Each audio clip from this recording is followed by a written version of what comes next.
Welcome, everyone. This is the Rotary Club of Worldwide Impact, and we're excited to share our mission and the work we do as part of Rotary International with all of you today. My name is Kelly, and I'm your host for today's program.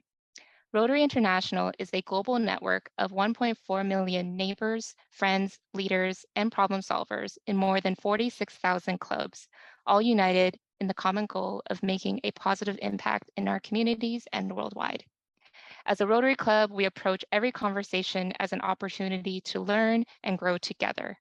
Our goal is to connect with and hear from fascinating and inspiring speakers, often with a message focused on the power of ideas to change lives and ultimately the world, and bring you a little bit of inspiration that allows you to think about how you can make a difference as well. You may be hearing this on your favorite podcast service, watching it on our YouTube channel, or viewing it on our club's website. If you enjoy the program, share it with your friends, and don't forget to leave a good rating and review. We do like 5 stars. Now, today we are honored to have with us Lisi Brizuela, an entrepreneur and NGO leader. Lisi was born in a small town in Argentinian Patagonia. She holds a bachelor's degree in international relations and additional studies in accounting and project management, having recently acquired the PMP designation. A decade ago, Lisi relocated to Germany, where she encountered challenges while adapting to the language and culture. Undeterred, she took it upon herself to establish the Hallo Project, a social initiative aimed at supporting immigrants residing in Munich. Building on the success of this endeavor, Lisi subsequently founded the NGO Leb Bunt to foster connections between German elders and immigrants, creating a mutually beneficial environment for both groups. Lisi has an incredible story to share about her personal journey from exclusion to empowerment and how she is making a difference in fostering inclusivity. Through her entrepreneurial endeavors and NGO leadership, Lisi exemplifies the power of entrepreneurship in promoting social change and cultivating inclusivity. Gain insights into her positive approach and learn how she empowers integration in communities. Prepare to be inspired as Lisi highlights the importance of building bridges between cultures and generations and working towards an inclusive society where everyone can thrive. This presentation may just help you discover how you can contribute to fostering inclusivity in your own community. So sit back, relax, and get ready to be inspired. Lisi, over to you. Thank you, Kelly. Thank you for the nice introduction, and thank you for the invitation to be here today. I am very happy to share my story with all of you, so I will share first my presentation. So as Kelly said, my name is Lisi Brizuela, and I come from the south of Argentina, from a very small town in the Argentinian Patagonia. But I moved to Germany back in 2013, and today I am going to share the story how were the first years for me in Germany, why I decided to create this NGO, what we do, and how we foster inclusivity through entrepreneurship and NGO leadership. So first I will start with the challenges like the foreigners face living in Germany. These challenges, maybe you know them, they are very similar when you move to another country. And these are learning, of course, the language, meeting new people, making friends, integrating, and finding a job. So as you probably know, learning German is not one of the easiest languages to learn. So there are some challenges there. Then maybe it can be like the culture here is very different from the one you have. For example, for me, there was like a cultural shock because the German and Argentinian culture cannot be more opposite. So sometimes it's not so easy to make friends and meet German people. We did the integration and finding a job. Although there are a lot of opportunities in English, for some professions, you need to speak fluent German, and then you can have another challenge. Additionally to this, Germany is ranked as one of the hardest countries to start a new life as an expat, and there is a lack of integration opportunities for working foreigners. So what my experience showed, like I was learning German, I was attending the German courses, and then I found a job, but it was in English and Spanish. So during the day, I could not practice my German, and after work, there were not a lot of chances to practice it, although we live in Germany. And when I realized that I was not the only one facing these challenges, I wanted to do something and help the other foreigners. This is from one side, and from another side, we have the aging population, loneliness, and social isolation. What I saw in Munich, the south of Germany, is like there were a lot of elderly. But what they have in common is this, like they were always alone and looking very sad. So I was thinking like, I wouldn't want that for my grandmother. What can I do? And then I realized that there were a lot of elderly because 22% of the German population are elderly. And 1 out of 5 elderly in Germany feel lonely. From different reasons, some of them can be like the partner passed away, the family is living very far away, they have a low income and therefore they cannot participate in social activities, or they are liking the daily structure they had due to the job and now they are retired. So then I came with this idea like, why we don't create connections between these two groups?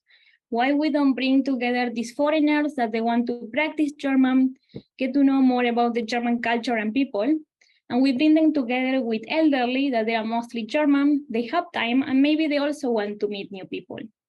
So this is how the Hallo Projekt and our NGO Live Colorful, but in Germany it's das Hallo Projekt and Leb Bunt, was born in 2018 with the purpose of promoting the intercultural and intergenerational exchange, offer a chance for foreigners to practice the German language and integrate, and overcome loneliness, not only from the elderly side, but also from the foreigners, because when you move to another country alone or with your partner or maybe a family, there are a lot of moments that you will feel lonely because maybe the culture is very different and also hard to meet people. So overcoming the loneliness of both groups is also very important. And we do all of this through a win-win situation for both sides. So what we do exactly is with the Hallo Project, we offer group activities, a language tandem program, and community events. Group activities for elderly and foreigners, for example, like we are cooking together, or we offer culture nights, where the idea is to present more about the culture of the country. For example, Argentinian Culture Night will be, there is a short presentation about Argentina, then with something traditional like empanadas, and then with a tango, for example. Then we also organize other activities like playing different kind of games or quiz, going for a walk, go hiking, doing crafts. So the idea behind is to do activities that they are fun, that the people will do normally with friends, but through the participation to these activities, we are bringing both groups together to get to know each other, to learn from each other, and to help each other. We also offer a language tandem program from elderly and foreigners, so like one elderly meets with one foreigner. And in this case, they speak half of the time in German and half of the time in another language, in the case that the elderly, maybe they want to refresh their English skills or French or another language, or sometimes completely in German because the elderly, they want to help the foreigner to practice more. And we also offer community events for the foreigners, so they get a chance more informal to meet the other participants and team members and make friends. And then we come with our second topic, that is inclusivity. So inclusivity of these two groups. And we are different and we like it because normally these two groups, let's say like they are not valued as it should. So normally elderly and foreigners, they tend to be considered always in a passive role, mainly the elderly. Because of their age, they are categorized like they cannot do anything else. They cannot achieve anything else. When in reality, the elderly from 60 until up to 80 years old, they still have a lot of energy and time and drive, and they want to do things, they want to be active, they want to support and help. And there is a lot of people who is not valuing and considering that, and we do it. So for us, the elderly, they play a super key role in our projects because they support the elderly and they support the foreigners, helping them to practice their language skills and integrating. They even organize events like hiking days or discussion groups. So they have this chance to be super active, and we value their support, their help, and everything. And this is why they like it at us. And from the other side, we have the foreigners that still, due to maybe the lack of fluent German skills, and cannot participate actively in the society. For example, when I moved to Germany like a long time ago, I wanted to volunteer. I applied for a lot of NGOs to volunteer, and I got mostly rejected because I was not speaking fluently German. So I could communicate in German. I could understand them. They could understand me, but this was not enough.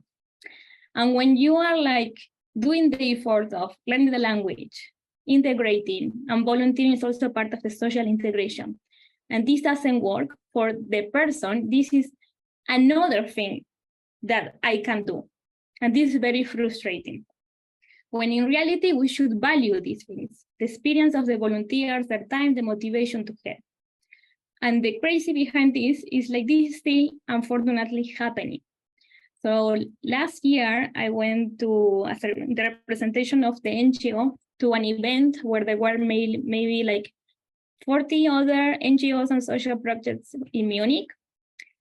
There was an event organized by a volunteer agency that they support the NGOs finding volunteers depending on the profile.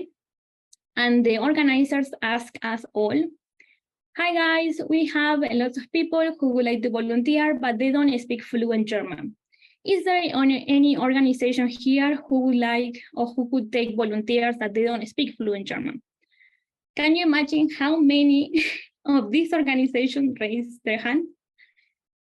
I was the only one. I was the only one out of 40 organizations last year who is accepting foreigners as volunteers. And this is very frustrating for me to still see this. Because at Leb Bunt, we are completely the opposite. We are still a very small NGO of 49 members from 19 different nationalities. So most of our team are foreigners, I would say like 70%. Because we value their experience and everything they bring. It is not important for us that they don't speak fluent German. Therefore, at Leb Bunt, the official languages are English and German. We tend to and try to speak more German to practice it, but if somebody doesn't feel comfortable speaking it or doesn't speak it, we always switch to English to include this person. We value motivation over experience. We are open for new ideas. We offer flexible work arrangements, so people also like they are working full-time and they have extra activities they can still support. And we really appreciate the contribution of our volunteers. We welcome feedback and continuous improvement because we know we are not perfect and we can always improve. Additionally, we also offer a volunteer and internship program for newcomers because depending on the profession, sometimes it's harder to find a job for some people. Sometimes it's because they don't speak fluent the language and then they need to achieve this level, or maybe they have experience and some German, but they don't have any work experience in Germany. And that is the reason why they are not contacted for interview. So what we offer is like a first working experience for these newcomers in form of volunteer or internship. We also offer support and coaching to get them prepared for the German work environment. And we also offer a CV review and preparation for the German job market to help them finding a job. So then I come with my last topic, that is entrepreneurship. So, you know, entrepreneurship is not easy. It's not for everyone, but it's completely worth it. And as you can hear from my stories, it was rejections. There were a lot of rejections in my story. And what I didn't tell you is like, before all this, I wanted to work in the nonprofit sector, but I also got rejected because I didn't have official experience in this sector, only as a volunteer in Argentina. And then, of course, what I told you, I wanted to volunteer here, but it did not work because I was not speaking perfect German, fluent German. So it was rejection, rejection. And then I said to myself, okay, nobody wants to take me. Okay, then I built my own NGO. And then I went from these rejections to celebrating 5 years last month of the Hello Project. And here we have a picture of the celebration with Akash from India and Ibolika from Germany, Hungary, because she has 2 nationalities. And then another picture that I know this is not my best picture, but I like the picture because it's with one of the elderly who is with us since the beginning. So since 2018, and she's still with us, very active.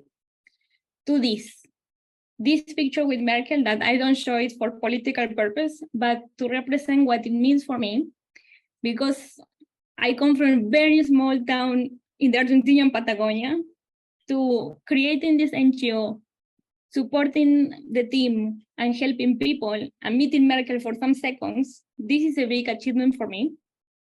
Therefore, I encourage people, like, if you have an idea, if you have something that you think like somebody could do different, if there is something that you would like to change, you can always change it. Therefore, I want to finish my presentation with the quote of Gandhi, like, be the change you want to see in the world. So thank you so much for your attention. I will stop sharing. Lizzie, that was fantastic. Thank you for sharing your story.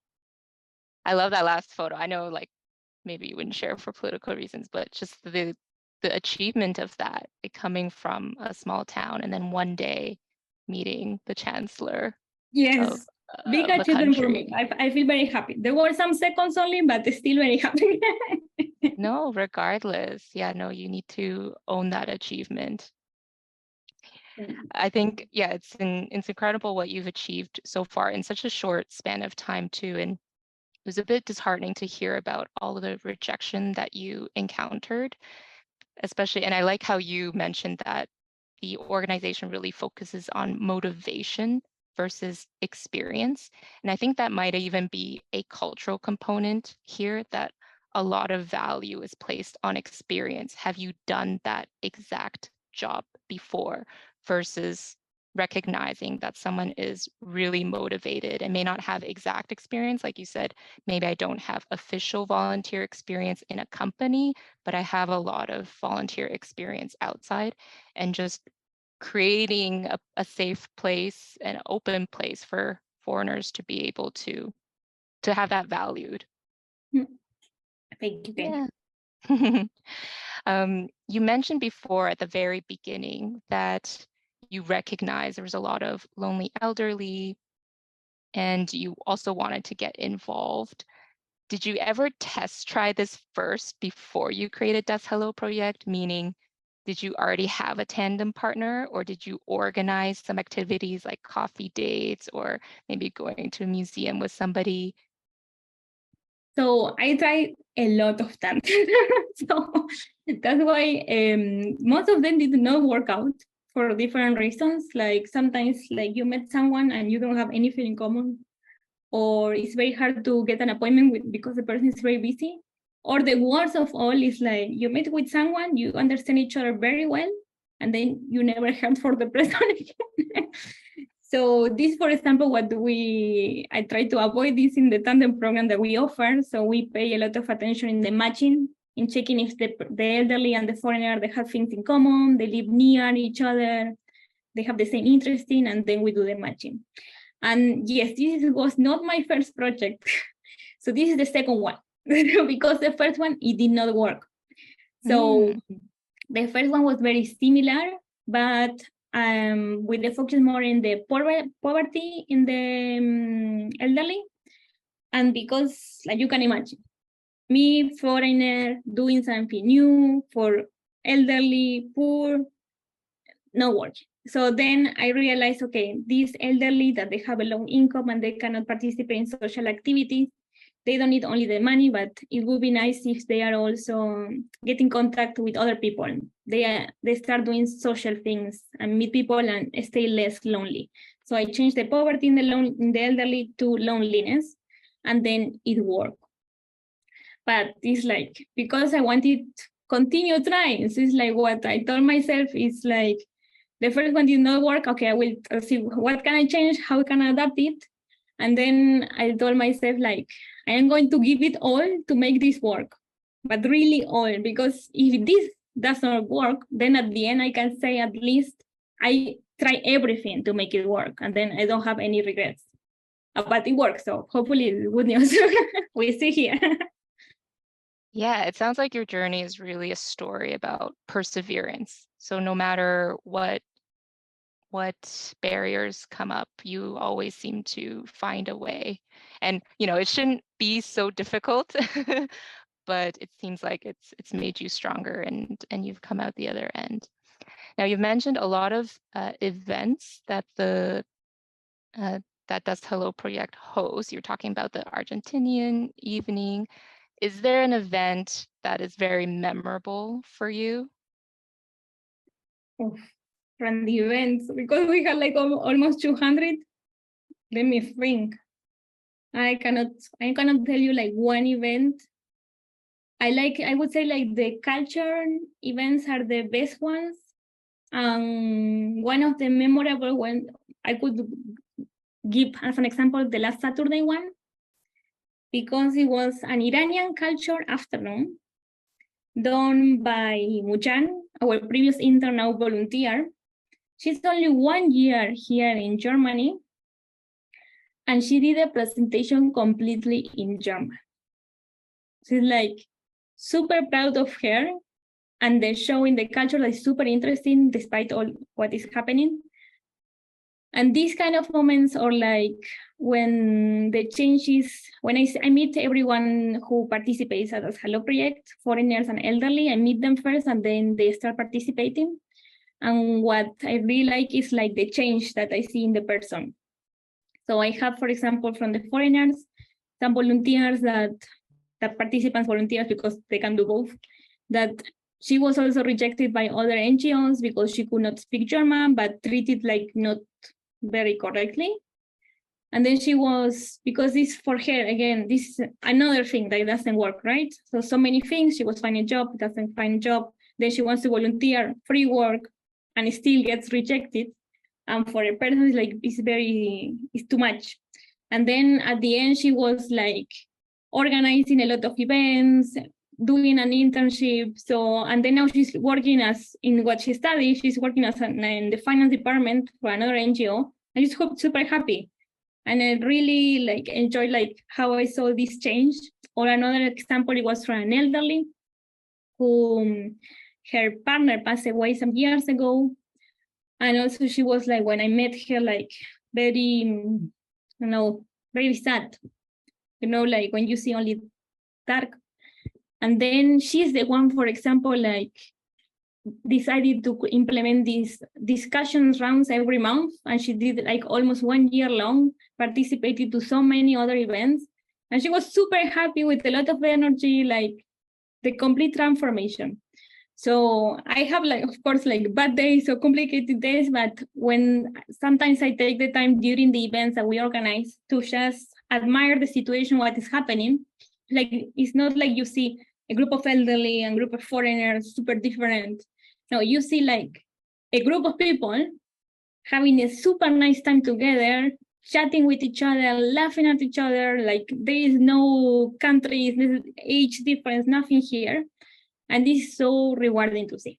It really is such a positive atmosphere to be a part of.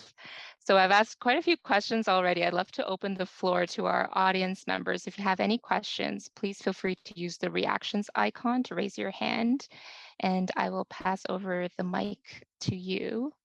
Or feel free to enter your questions in the chat, and I can also read them for Lizzie to answer.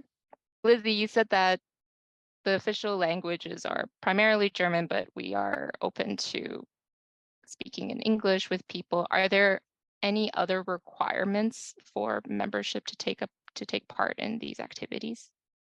You mean for volunteers or just foreigners and elderly to participate?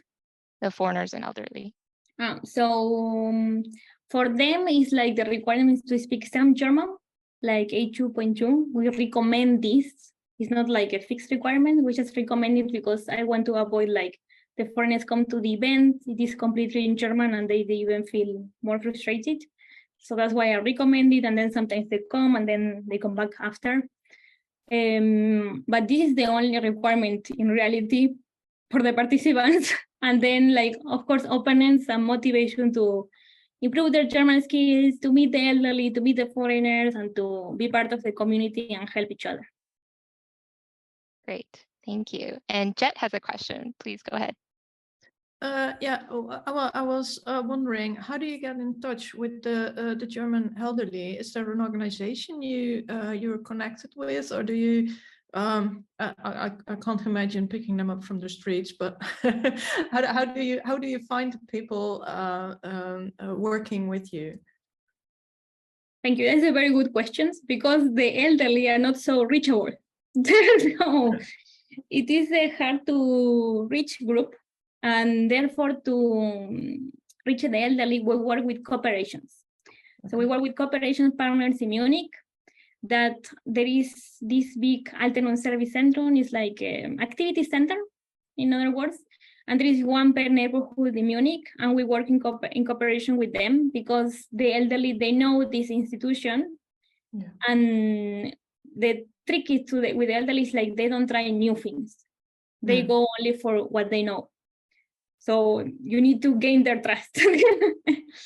And if they see a flyer, they will probably not go unless they are very super curious.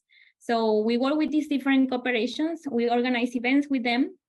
And then in this way, we reach the elderly from different neighborhoods in Munich.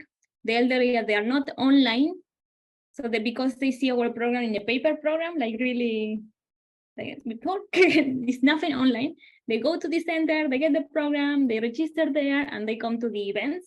And also this way, we reach the elderly that they are, for example, not so fit, that, for example, they cannot come to hiking or going for a walk, but they come to the culture events, the cooking nights, the playing, the game activities. And also need to say that I see more elderly online. I know that we are getting a lot of elderly from this neighborhood app called Nebenan, that there is, it works for per neighborhood, and all the neighbors can say, we have this, or like we are selling this, I have this problem, I lost my cat. And also there are our posts, that's Hallo Projekt, would you like to participate? And there is the elderly that are online, they are coming from this Neven app, or some elderly, they see it online in Google. So it's like everything, literally everything, but most of the elderly are still offline. And they come from these big corporations that we have around Munich. And is that based in one location, or is it throughout the whole city of Munich? So we have an office in like kind of the middle of Munich, and then these corporations are all around Munich. Okay. Then we reach, therefore the elderly that they are coming there, they live there, and they just need to walk maybe 1 minute or 2 minutes and they reach the location. So it's much easier for them to participate. And you're using that locations for the events that you're organizing. So that's exactly. Yeah. And these centers, they have very good locations because normally they offer, like, for example, lunch, activities, courses. So some of them, they are very well, they have everything, big rooms, kitchen, so we can do everything there. And they are super happy that we offer these activities, because normally they get to offer only events and activities only for elderly. And ours is elderly and foreigners. And then the feedback I get from the elderly is like, I am so happy to come here because everything is looks so happy and with energy, because they complain that at the other events it's only for elderly and the topics tend to be like death, like sickness, bad things. And with us it's like completely other topics. And they learn much more about other cultures and generations, so they really like it. Yeah. Thank you. Great. Thank you. Thank you for your question. Mustafa, you have a question. Yeah, thanks, Liz, for sharing your experience. And my question would be, have you ever considered within your organization working with the foster kids that can also go and visit the elderly, just as a part of like the community helping each other? For example, like in Canada, if I remember correctly, they have kind of a program like making the foster kids actually visiting elder people, so both the kids feel like they have a family and the elderly people feel like there's a communication going on and people, they are remembered and have people to be with. So have you ever thought about it, or it's more about the foreigner people to get included and you know, feeling connected with the communities through your program? It's a very good question and very good idea too. So thank you. So need to admit, like, we didn't do that, although it's a very good idea. And there is also this project where the little children that until 4, they go to visit in the elderly homes and they do activities together. There are different reasons like why we don't do this. Is like because most of our elderly are not from elderly homes. They still live like they're at their own place. So I would say they are until up to 80 and they're still young and they can move and walk. No, sometimes not so far, but still. And then with children, no, because we concentrate in this foreigner expats group. Like for this group, although there are a lot of social projects and initiatives for children, for refugees, for example, the other groups are not, there are not a lot of offer there. So it's like, you cannot even participate, although you would love it. And that's why. But I would love to do something with children. This is a good idea. I will maybe reconsider. Great. Thanks. Thank you. Any other questions in the audience? Raquel? Yeah, hi. Thank you, Lisi, for your presentation. Have you thought about spreading like the initiative like to nearby countries? Well, that I would love to. So I would love to do that. Unfortunately, it's a little hard and the completely non-profit organizations to achieve that. But I would love that. So our plan was to expand in other big cities in Germany and of course in other countries with the similar problems. But it is not so easy, but we would love to, yeah. Pat, you also have a question. Yeah, thank you for your inspiration. I think it's really cool to hear your story and your personal experience put to work in helping other people. But as an NGO, yeah, the hard part is always talking about cash and funding your projects. So how do you guys raise funds for doing the projects, for helping the community and getting people together? This is also a very good question. Yes, because we are completely non-profit. So we are depending always in external funding and donations. So now we have like, we try to get from everything possible because it's very hard. So we are mainly funded by the city of Munich, the Social Referat. Then there is also, now we receive 3-year funding from the Weizsäcker Stiftung. Like this giving us more chances to continue. And then the Deutsche Postcard Lottery. So these are the main donations, main fundings that we get. Also, we work with companies through like corporate partnerships to get donations and also private donations. But the main ones are these fundings from the bigger ones that you only get it after you are working some years. So it's like the ones that you need to show a lot to, they give you something. And there, even there is like only the Weizsäcker Stiftung, for example, now they give us for 3 years, but otherwise all the other ones, you always need to apply every year. So every year you have the challenge that you don't know if this is coming or not, but this is normal for no-profit organizations. So yes, it's a challenge, but we will continue to fight. Clear, yeah. Great. Thank you, everybody, for your questions and for joining us for this recording. If you're inspired to get involved and make a difference in your community, we invite you to learn more about Rotary International and the Rotary Club of Worldwide Impact. And of course, that's Hallo Projekt and Leb Bunt. With that said, I'd like to thank Lizzie for being here with us today and turn it back to her for her final remarks. Lizzie, the floor is yours again. Thank you. So I would like to say after everything I say, like, I encourage people, like, again, like, if you want to do something, go for it, try it, at least try it. And so you don't have any regrets.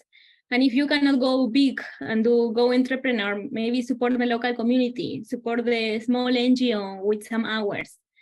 So you can always help others, you can always support, and I think everybody should do it when they can. And thank you for having me. It was a pleasure to share my story with all of you. Thanks, Lizzie, and thank you everyone for joining us today. Until next time.